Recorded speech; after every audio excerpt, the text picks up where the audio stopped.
Welcome to this episode of 214 Square, the last episode before Election Day 2025. This episode was produced on Friday, October 31st, and airs on November 2nd.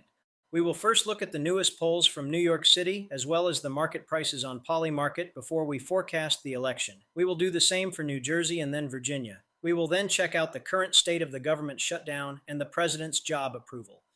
In New York City, the newest polls show that Mamdani gets 49%, Republican Sliwa gets 19%, and former Governor Cuomo, running as an independent, has 29%, trailing Mamdani by 20 points. Our chart also shows that over recent weeks there has not been much movement, with all candidates staying close to their current levels.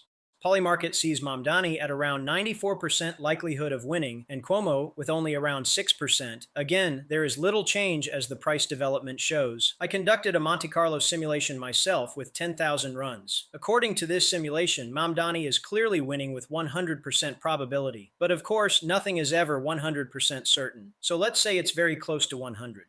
My personal forecast is Mamdani 51%, Sliwa 18%, and Cuomo 31%. As in the past, I allow a margin of error of plus or minus 3%. In New Jersey, the race is not as clear. The Democratic candidate for governor, Sherrill, has 46%, and her Republican contender, Ciattarelli, has 42%, a gap of 4%. Mr. Ciattarelli has been slowly but steadily improving his numbers, while according to the polls, Mrs. Sherrill's results have been less consistent. Polymarket gives Ciattarelli a rounded chance of 17% to win the election and Sherrill around 84%.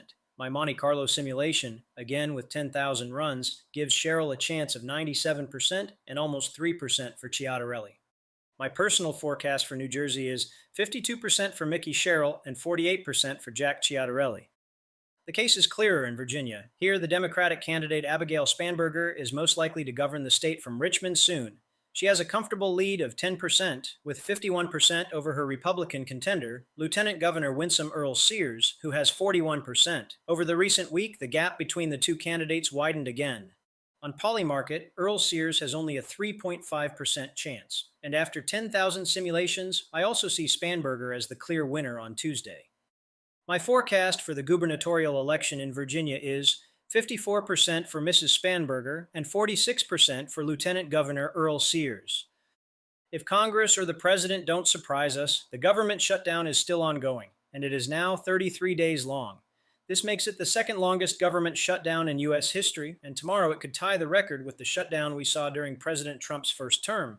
On Polymarket, 36% think the shutdown will last beyond November 16th this year, but confidence among traders is rising that there will be a solution between November 4th and November 7th. This option rose recently by 9% to now 29%. The least likely option on Thursday was a reopening between October 31st and November 3rd, with only 4%. Unfortunately, YouGov didn't continue asking whom voters blame for the shutdown, so we continue with the president's job approval. The approval rating fell to minus 9.5%, the third lowest value of his second term as president. Since I aim to remain very neutral, I won't speculate about the reasons. Before I end this episode, please do us all a favor. Respect the opinion of others, even if you don't agree with them. Don't judge or blame those with different views. Give everyone a chance to explain themselves. Don't provoke and don't let others provoke you. Use your right to vote. Participate in the democratic process.